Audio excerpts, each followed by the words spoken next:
Hey guys, and welcome back to the Movie-Club Emporium. We are over halfway through January already, and it has been a wild ride, and it's going to get even wilder. We're doing 90's Schlock, and buddy, let me tell you something. We've got a weird and sadly not a missed opportunity with today's video. We're talking about 1992's Dust Devil. Now, this is the sophomore film by Richard Stanley, who came out of the gate swinging with Hardware. Also made a few years ago the Nick Cage Color Out of Space movie, and they made a great documentary about how trying to make his lifelong favorite adaptation of The Island of Dr. Moreau because of certain celebrities drove him utterly insane. It's a really great documentary. And this is a movie that also had a lot of problems.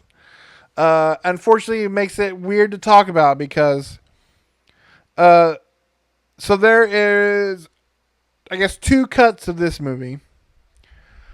Because one, what plays out, especially when we talk about these genre movies of the 90's and early 2000s, especially if they were from this certain company, is you get a really interesting, complex,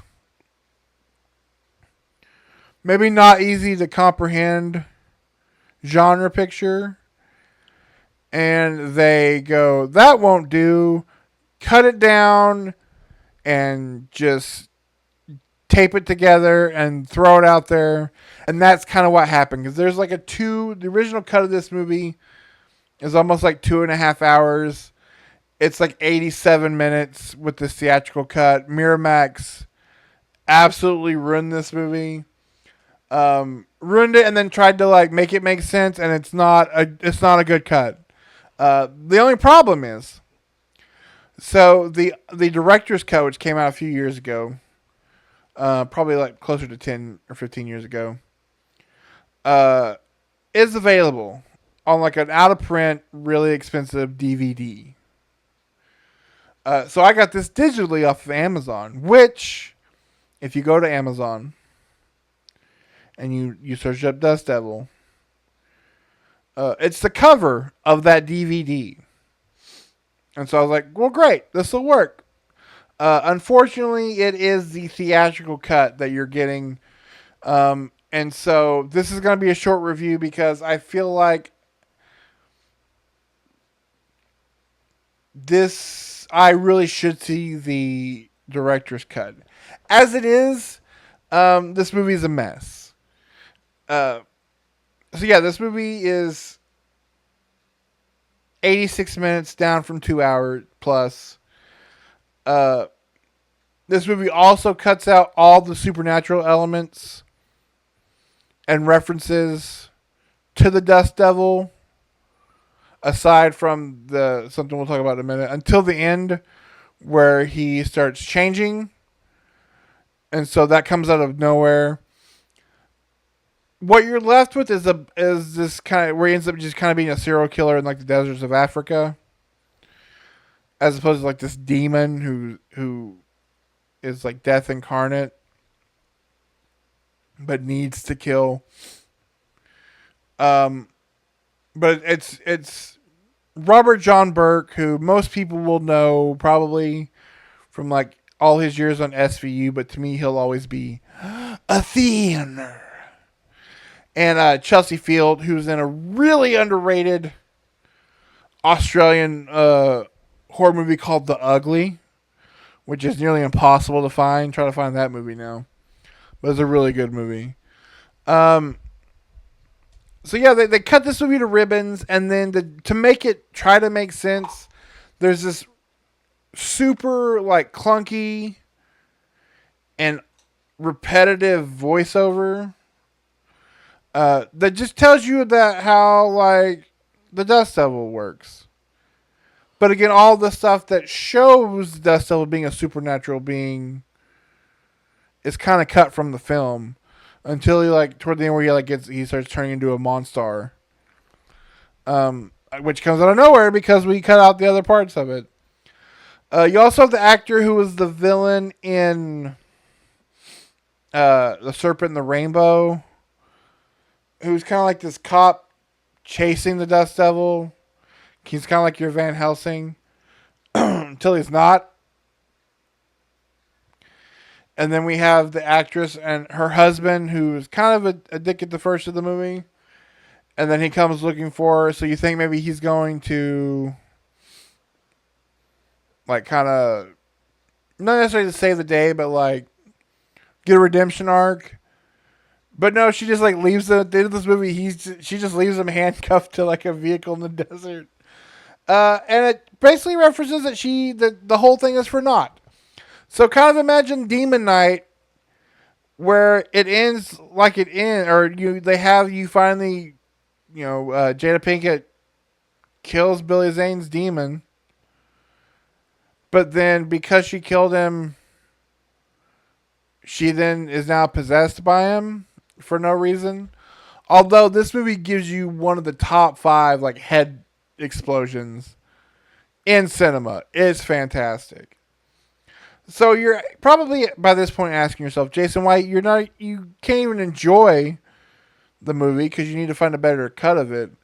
Why should we bother? What is this movie? And I think that because of that director's cut, this movie got a lot of reappreciation. And I will say this, as much as it doesn't work in its theatrical form, what you can take away from this movie is the filmmaking aspect of it. Say what you want, Richard Stanley had a vision in all of his movies that was unlike really anything kind of going on at the time. Very reminiscent, loosely, like the most loosely, of like something like Ken Russell or Russell I don't know, I didn't really say like Ken Russell. Not really David Lynch, but kind of like his own style. Russell Mulcahy, speaking of Australians. Like this really distinct editing style. This movie looks incredible. He edits what he can. Like it's filmed the way it's shot, the music, everything about the actual filmmaking aspect of this movie is fantastic and should be seen. But I don't know if you can get your hands on it. If you can, try to find by whatever means at this point. Because it turned out maybe Stanley wasn't that great of a guy, so do what you can. Find that version of Dust Devil. Because if nothing else, doing this made me want to find that version. So I think there really is a lot there that could be a really fun deep dive into a movie. It's just unfortunately it's unavailable. But I will say for this theatrical version, you may not be able to enjoy it as a story, but for filmmaking, it's a definite must watch to see somebody with a very distinct style. So, kind of a weird episode to do, but it's a weird month. I promise to make it up to you next week, because next week we're going to be talking about it's the designated hitter for this whole month. We're batting cleanup. I don't even need to tell you the title. I just got to give you the smallest vague description. Are you ready? Christopher Walken, Evil Angel. So you want to come back next week. And to make sure you know when that video is going to drop, come on, you know what time it is. We got to do the YouTube stuff. You got to click subscribe. You got to click the bell. Ding, ding. And you don't know when these videos go up. Also, we have a Twitch channel where my best friend and I talk movies live once a month.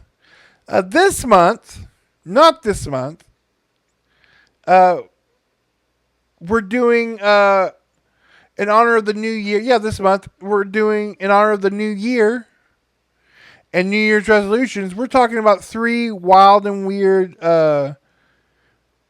gym-related horror films. And then we're doing our best and worst stuff. So make sure you subscribe to there too, because we do those every month. They're long format videos. We're going a couple of hours. Some of our replays are available here on the page. So go down. It's in the playlist under Live Hangout. Those are a blast. Watch all of those. Those are fun. And make sure you join us there too. Twitch.tv/the Movie-Club Emporium. And I will see you guys next week with... I was going to make a Touched by a Christopher Walken joke. It doesn't seem appropriate, but you'll find out next week why. Bye.